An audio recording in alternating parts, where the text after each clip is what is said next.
ছাদ বাগানের টবের মাটি এইভাবে রিউজ করতে পারলে আপনার ছাদের সবজি বা ফল হবে 10 গুণ বেশি। তাহলে চলুন বন্ধুরা আমরা জেনে নেই কিভাবে এই মাটি তৈরি করতে হয় এবং এর মধ্যে কি কি সার প্রয়োগ করতে হয় এবং তার অনুপাত কত, সব কিছু বিস্তারিত আপনারা এই ভিডিও থেকে জানতে পারবেন। তাহলে দেরি না করে প্রথম থেকে শেষ পর্যন্ত ভিডিওটি দেখুন, আর যদি ভালো লাগে তাহলে ভিডিওটি শেয়ার করবেন, নতুন হলে চ্যানেলে সাবস্ক্রাইব করবেন। তাহলে শুরু করা যাক। আপনারা দেখছেন আপনাদের প্রিয় চ্যানেল রূপগ্রিন। ছাদ চাষী বন্ধুদের সবসময় পাশে আছি, পাশে থাকবো। আমরা যখন টবে গাছ বসাই, সেই গাছগুলি যখন মারা যায় তখন আবার আমাদের সেই মাটিগুলি রিউজ করার জন্য মাটি তৈরি করতে হয়। তো সেই মাটি কিভাবে আপনারা তৈরি করবেন এই ভিডিও থেকে সম্পূর্ণ জানতে পারবেন। তার জন্য আপনাকে ভিডিওটি প্রথম থেকে শেষ পর্যন্ত দেখতে হবে। মাটিটাকে শুকিয়ে নিতে হবে। মাটিটাকে শুকিয়ে ভালো করে চালনি দিয়ে চেলে নিয়ে তারপরে কিন্তু এর মধ্যে উপযুক্ত যে সার আমরা দেব সেই সারগুলো কিন্তু দেব। সর্বপ্রথমে মাটিটাকে আমরা গুঁড়ো করব। মাটিটাকে গুঁড়ো করার পরে আমরা যখন মাটিটাকে চালবো তখন এর মধ্যে কিছু পরিমাণ আমরা শুকনো চুন দিয়ে দেবো। তাহলে কি হবে, মাটির মধ্যে যদি কোনো ক্ষতিকারক ব্যাকটেরিয়া থাকে সেটি কিন্তু নষ্ট হয়ে যাবে। তো এখন আমরা সর্বপ্রথমে যত মাটি আছে আমার ছাদে সব মাটিগুলোকে একত্রিত করব, করে এইভাবে গুঁড়ো করে 24 থেকে 48 ঘন্টার মতন আমরা মাটিটাকে শুকাবো। টবের পুরনো যত মাটি থাকবে সেই মাটিগুলোকে এইভাবে টানা রোদ্দুরে 24 থেকে 48 ঘন্টা শুকিয়ে নিতে হবে। এই মাটি শুকানোর সময় এর মধ্যে কিছু পরিমাণ চুন দিয়ে দিতে হবে, যাতে করে ক্ষতিকারক ব্যাকটেরিয়া যদি মাটির মধ্যে থাকে সেটি মারা যাবে।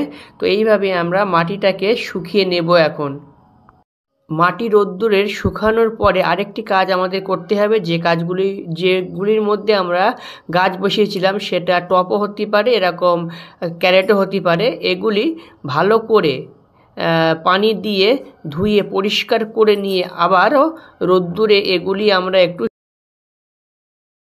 ছাদে গাছ বসাতে হলে আপনাকে মাটি বানানোটা সঠিকভাবে জানতে হবে, সেটা এই ভিডিও থেকে তারপরে এই ক্যারেটগুলোকে ভালো করে ধুয়ে নিয়েছি। ধুয়ে এবার আমি এটাকে রোদ্দুরে ভালোভাবে শুকিয়ে নেব, তারপরে কিন্তু আমি গাছ বসাবো। পুরনো টবের মাটিগুলো চেলে নেওয়ার পরে রোদ্দুরে শুকিয়ে নিয়েছি। তারপরে আমরা এর মধ্যে কি কি সার ব্যবহার করছি ভালোভাবে সেটা একটু বলে দেই। এটা আছে বালি, পুরনো টবের যে মাটি সেই মাটি এটা। আর এর পাশে দেখছেন গোবর সার। এই গোবর সারটা আমি বাড়িতে বানিয়েছি। কিভাবে গোবর সার বানাতে হয় আমার চ্যানেলে ভিডিও আছে, আপনারা দেখবেন, নিশ্চয়ই বুঝতে পারবেন। আর এখানে নিয়েছি আমি 1 ভাগ বালি, 5 ভাগ মাটি, 3 ভাগ গোবর সার, 1 ভাগ নিয়েছি বালি। এই যে ক্যারেট দেখছেন, এই ক্যারেটের মাপে কিন্তু আমি সব মেপে নিয়েছি। আর বালিগুলোকে আমি কিন্তু চেলে নিয়েছি। 1 ভাগ বালি, 5 ভাগ মাটি, 3 ভাগ গোবর সার, আর 1 ভাগ দেব আমি নিয়েছি কিচেন কম্পোস্ট। অর্থাৎ আমরা যে সমস্ত সবজি খাই সেই সবজির খোসাগুলি পচিয়ে আমরা সার করি, সেই সার কিছুটা নিয়েছি। এখানে নিয়েছি কাঠের যে ছাই, এখানে নিয়েছি কিছুটা কোকোপিট, কিছুটা ভার্মি কম্পোস্ট, নিম খোল, এটা নিয়েছি সর্ষে গুঁড়ো, এখানে আছে ডিমের খোসা গুঁড়ো করা, এখানে আছে হাড়ের গুঁড়ো বন্ডাস, আর এখানে আছে শিংকুচি। এই সবগুলো নিয়ে আমরা কিন্তু 1 ভাগ করব। এই সবগুলো আমরা একসঙ্গে মেলাবো, মিলিয়ে কিন্তু আমরা এই যে ক্যারেট আছে এই ক্যারেটের 1 ক্যারেট করব, করে তারপরে আমরা মাটির সঙ্গে এটাকে মিক্স করব।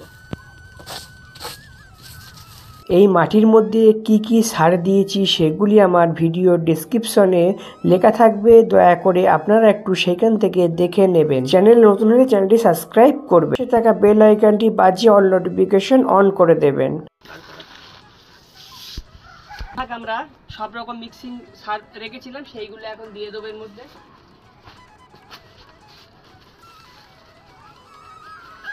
এর মধ্যে কোনো রকম আমি রাসায়নিক সার ব্যবহার করিনি, সবই জৈব সার।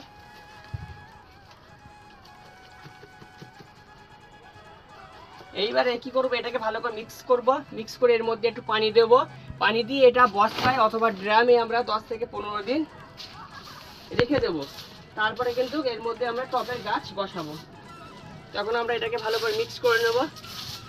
সমস্ত মাটিটা তৈরি করতে পারেন, যে কোনো গাছ বসাবেন সেই গাছে অপরন্ত ফল হবে, ফুল হবে। একবার এইভাবে মাটি বানিয়ে দেখুন আপনারা কেমন রেজাল্ট পান আপনারা। সাইড পাউডার, যাতে এই মাটির মধ্যে কোনো রকম জীবাণু না থাকে, পোকামাকড় না লাগে, যার কারণে এই পাউডারটা আমরা দেবো। আপনারা যে কোনো ফাঙ্গিসাইড পাউডার ব্যবহার করতে পারেন। এটা সাপ পাউডার আছে।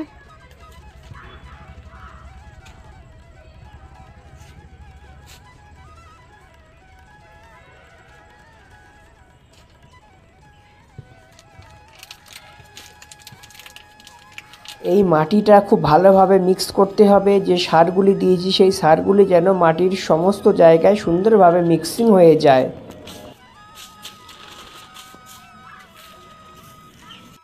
এর মধ্যে কিছুটা আমরা পানি দিয়ে দেবো, দেখুন হালকা করে দিয়ে এটাকে আমরা এখন মিনিমাম 10 থেকে 15 দিন কোনো বস্তায় অথবা ড্রামে মুখ বন্ধ করে ছায়াযুক্ত জায়গায় রেখে দেবো। তারপরে কিন্তু এটা আমরা টবে মাটিটা দেবো, দিয়ে তারপর কিন্তু গাছ বসাবো। কারণ এই যে সারগুলো আমি দিয়েছি এগুলো মাটির সঙ্গে মিশতে 10 থেকে 15 দিন সময় লাগবে। তারপরে কিন্তু এই মাটির গুণাগুণ, মাটির যে কার্যক্ষমতা সেটা কিন্তু বোঝা যাবে। আর সঙ্গে সঙ্গে যদি আপনি বসিয়ে দেন কোনো কাজ হবে না, কাজ হবে, সময় লাগবে। অতএব মাটিটাকে একটু রেস্টে রাখতে হবে। দেখুন বন্ধুরা, আমরা মাটিটা তৈরি করে নিয়েছিলাম। সেই মাটিটা আমরা একটা এরকম বড় 200 লিটার ড্রামের মধ্যে এখন রেখে দিয়েছি। এখন 10 থেকে 15 দিন আমরা রেখে দেবো মাটিটা। তারপরে আমাদের অলরেডি এখন 5 দিন হয়ে গেছে। দেখুন এই 5 তারিখে আমরা এটা দিয়েছি, আজকে 10 তারিখ, 5 দিন হয়েছে। আর 5 দিন পরে আমরা মাটিটাকে তুলবো।